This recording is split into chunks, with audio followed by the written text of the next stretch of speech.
ভাই ও বোনেরা, আজকে ধুন্দুল দিয়ে শুটকি রান্না করব, তাই ভাবলাম আপনাদের সাথে একটু শেয়ার করি।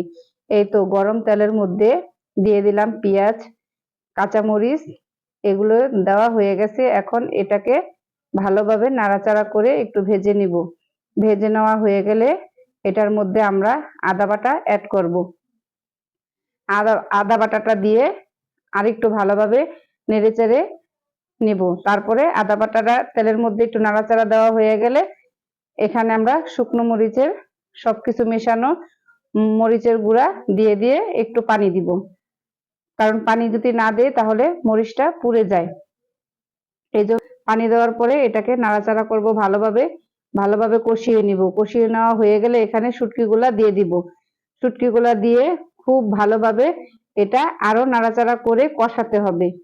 কষিয়ে নেওয়া হয়ে গেলে কষানো